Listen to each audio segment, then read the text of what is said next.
a lot of domestic policy, right? Now let's talk about national security. Did you ever think we would look at the sky and see a Chinese spy balloon looking back at us? It was a national embarrassment.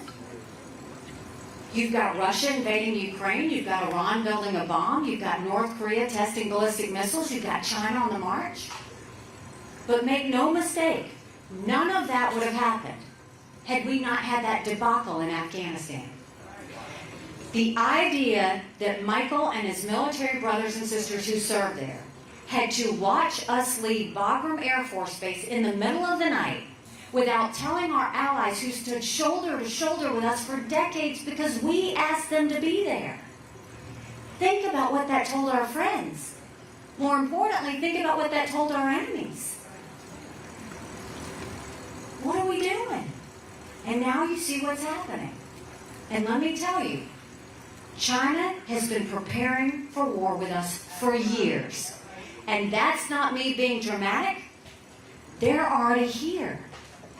China owns 400,000 acres of U.S. soil, most recently near Grand Forks Air Force Base. I've always said food security is national security. China bought the largest pork producer in our country, in Iowa. Then you look at the fact China's sending millions of dollars to our universities to steal our research and spread Chinese propaganda.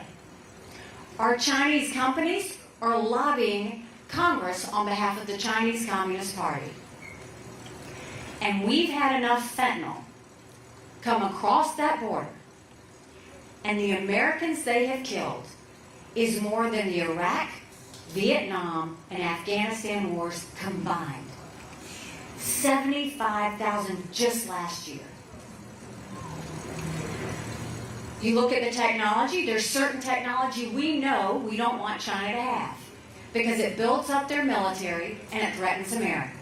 Yet the Biden administration approved 70% of it last year.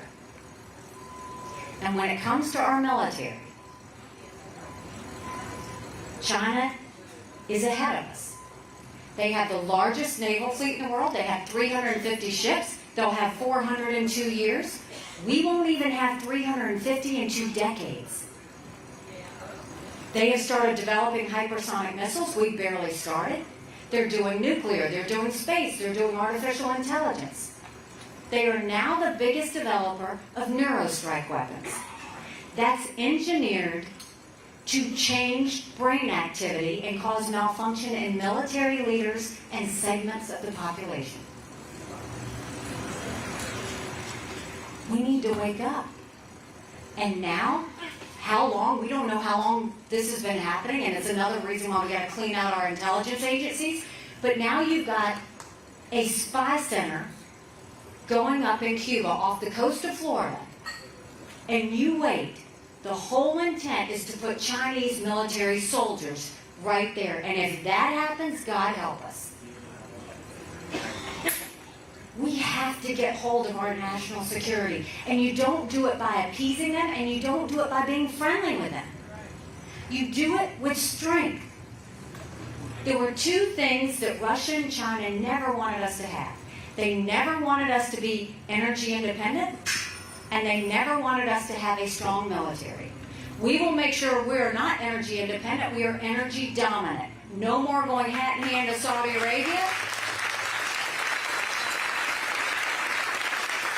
No more getting dirty oil from Iran or Venezuela. And we will build up our military because strong militaries don't start wars, strong militaries prevent wars.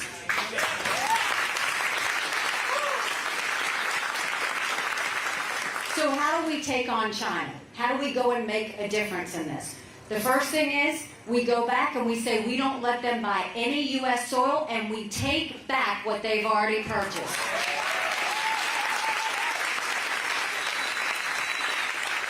We'll go to every university and we'll tell them you either take Chinese money or you take American money, but the days of taking both are over, and we will get that Chinese infiltration out of our universities. When it comes to the fentanyl crossing the border, we'll do two things. One, we'll tell China, we will end all normal trade relations with you until you stop killing Americans. You watch how fast they fix what's going on the border. But we will make sure that the cartels know we mean business too. We will send special operations at the border and take out those cartels, because we're not waiting one more second for that fentanyl to cross the border.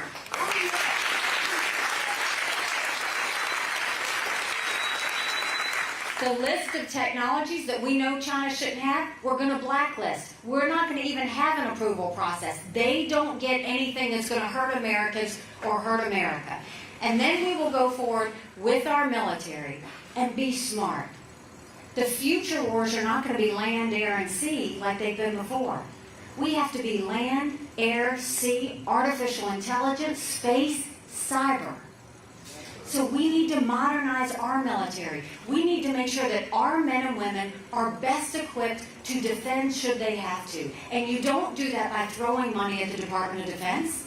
You do it by breaking down the bureaucracy and all the red tape and make them stop playing favorites with certain companies. And then we let them know that we expect more productivity from them. That's what having the back of our men and women is when they know that they have the backs, that they have the equipment, we're ready to take on the enemy, they will do whatever they need to do.